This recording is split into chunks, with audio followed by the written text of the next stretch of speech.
अस्सलाम वालेकुम dear students. आज का हमारा टॉपिक है quality of sound. Quality of sound जो है ये साउंड की एक ऐसी करैक्टरिस्टिक है जिसमें हम सेम पिच और सेम लाउडनेस वाली जो साउंड्स होती हैं उनमें डिफ़र करने के काबिल होते हैं। मींस के इसमें आपके पास जो पिच ऑफ द साउंड होती है,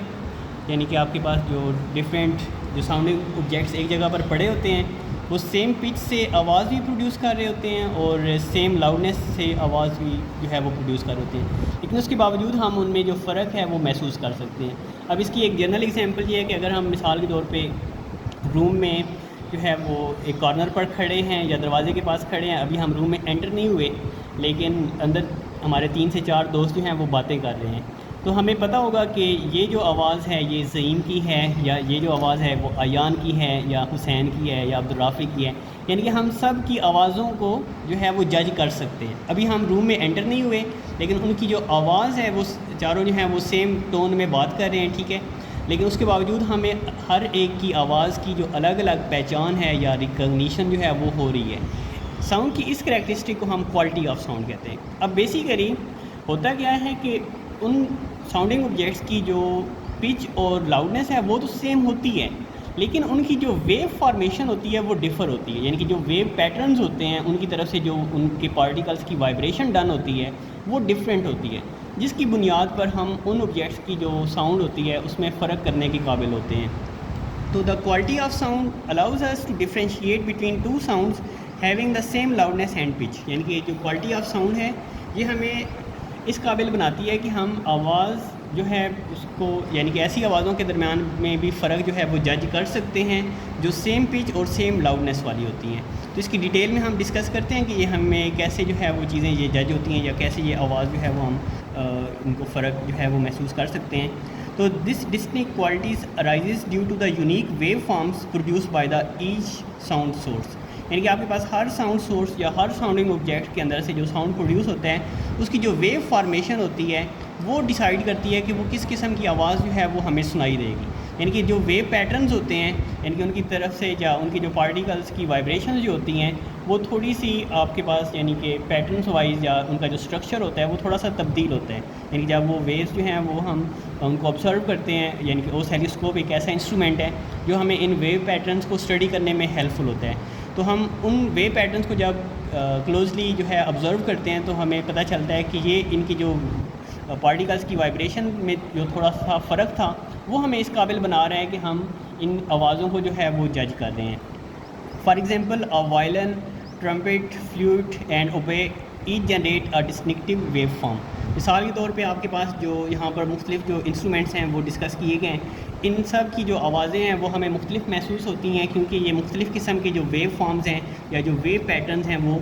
प्रोड्यूस करते हैं। तो यहाँ पर डायग्राम के अंदर इन सब की जो वेव पैटर्न्स हैं वो दिखाए गए हैं कि वायलिन का जो आपके पास वेव्स का स्ट्रक्चर है वो और है, ट्रम्पेट का और है, फ्लूट का और है। फ्लूट का आप देख सकते हैं कि ज़्यादा जो रेगुलर या नॉर्मल पैटर्न है, जबकि बाकियों में जो है वो थोड़ा सा हट कर, मीन्स के उनमें जो रुकावटें हैं या ठहर ठहर कर जो उनका इस तरह जो आपके पास ओबे है उसका जो वेव पैटर्न है वो सबसे डिफरेंट है। तो ये आपके पास जो वेव फॉर्म्स हैं या ये जो वेव पैटर्न्स हैं ये हमें इस काबिल बनाते हैं कि हम मुख्तलिफ़ आवाज़ों को जो है वो डिफरेंटली जो है वो सुन सकते हैं। As illustrated in the diagram, यानी कि ये जो वेव पैटर्न है हम ओसिलोस्कोप, यानी कि एक ऐसी डिवाइस होती है जो हमें साउंड की जो वेव्स होती हैं उनको ऑब्ज़र्व करवाती है। जिस तरह आपके पास हार्ट बीट, हम हॉस्पिटल में जाते हैं तो वहाँ पे मॉनिटर के ऊपर हार्ट बीट या ब्लड प्रेशर जो होता है उसकी जो वेव्स होती हैं या वेव पैटर्न जो हैं वो स्क्रीन के ऊपर हम देख रहे होते हैं। तो सिमिलरली इन इंस्ट्रूमेंट्स को भी हम जब ओसिलोस्कोप की मदद से इनकी वेव को ऑब्ज़र्व करते हैं तो इस तरह के जो पैटर्न हैं वो हम स्क्रीन के ऊपर देख सकते हैं और ये वेव पैटर्न हमें इस काबिल बनाते हैं। इसको traces of these instruments shows different shapes with varying levels of complexity and harmonics। यानी कि आपके पास जो ओसिलोस्कोप है वो इन इंस्ट्रूमेंट्स की जो वेव्स पैटर्न होती हैं उनको ट्रेस करते हैं और ये चीज़ जो है वो हमें स्क्रीन के ऊपर अपीयर करवाते हैं कि कैसे मुख्तलिफ जो इंस्ट्रूमेंट्स हैं उनमें जो आपके पास वाइब्रेटिंग पार्टिकल्स की जो कम्प्लेक्सिटी है या जो उनकी वाइब्रेशन हैं वो किस तरह से तब्दील हो रही है। The violin has rich complex waveform while the flute produces a simpler more regular waveform। यानी कि आप यहाँ पर अगर हम वायलिन का और जो फ्लूट है यानी कि जो बांसुरी है, अगर हम उसका वेव पैटर्न को कंपैरिजन करें तो जो वायलिन है उसका जो वेव पैटर्न है वो बहुत ज़्यादा हाई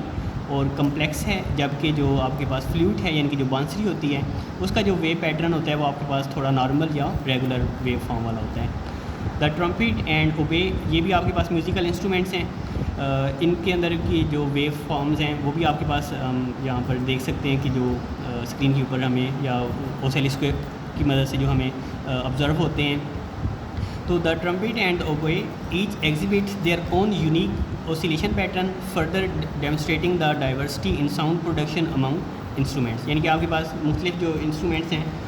उनके जो वेव पैटर्न्स हैं वो मुख्तलिफ़ तरह से डेमोन्स्ट्रेट होते हैं या मुख्तलिफ़ तरह से ऑब्ज़र्व होते हैं। यानी कि बेसिकली जो क्वालिटी ऑफ साउंड है उसमें हम जो मेन इसका जो कंसेप्ट है वो ये है कि मुख्तलिफ़ जो ऑब्जेक्ट्स होते हैं वो बेशक एक जगह पर हम उनको इकट्ठे ही उनके अंदर से साउंड प्रोड्यूस करवा रहे हों, एक ही लाउडनेस हो, एक ही पिच से वो साउंड भी जो है वो प्रोड्यूस कर रहे हों, तो उनमें जो फ़र्क जो हम जज करते हैं वो इनका वेव पैटर्न होता है। यानी कि जब हम इनको ओसिलोस्कोप की मदद से इनकी वेव पैटर्न्स को ऑब्जर्व करते हैं तो ये हमें इस चीज़ को जज करने के काबिल बनाते हैं। तो the shape of these wave forms when displayed on oscilloscope visually represent the timber of each instrument. यानी कि यहाँ पर टिम्बर का मतलब है कि वो जो वाइब्रेशंस उन इंस्ट्रूमेंट्स की तरफ से डेवलप होती हैं, ओसिलोस्कोप की मदद से हम उसको विजुलाइज़ कर सकते हैं। यानी कि यहाँ पर ये भी कंसेप्ट आता है कि क्या हम साउंड वेव्स को देख सकते हैं, तो इसका आंसर येस है कि हम साउंड वेव्स को भी विजुलाइज़ कर सकते हैं। यानी कि जो ओसिलोस्कोप है वो आपके पास एक ऐसा इंस्ट्रूमेंट होता है जो वेव पैटर्न्स को या साउंड वेव्स को जो है वो स्क्रीन के ऊपर अपीयर करवाता है। तो हमें इनके वेव पैटर्न से ये भी पता चल जाता है कि आपके पास जो साउंड है वो किस नेचर की है, किस नोयत की है। तो इसका मतलब है कि हम साउंड वेव्स को ऑब्जर्व भी कर सकते हैं, उनको विजुलाइज़ भी कर सकते हैं। These differences in waveform structure are key to understand how different sound sources can produce sound waves with varying qualities despite having the same pitch and loudness. तो ये आपके पास मीन्स के जो वेव पैटर्न्स हैं या वेव फॉर्म्स हैं वो हमें इस काबिल बनाते हैं कि जो मुख्तलिफ साउंडिंग ऑब्जेक्ट्स बेशक उनकी जो पिच है या जो लाउडनेस है वो एक जैसी ही क्यों ना हो, हम उनके वेव पैटर्न्स को ऑब्ज़र्व करके ये चीज़ देख सकते हैं कि हम मुख्तलिफ़ आवाज़ों को मुख्तलिफ़ तरीक़ों से जो है वो यानी कि सेंस कर सकते हैं। मतलब बेशक उनकी जो पिच या जो लाउडनेस है वो सेम भी हो, उसके बावजूद हमें मुख्तलिफ़ ऑब्जेक्ट्स की जो आवाज़ें हैं वो जज हो जाती हैं। ठीक है, और यही जो आपके पास करैक्टरिस्टिक है इसको हम क्वालिटी ऑफ द साउंड कहते हैं।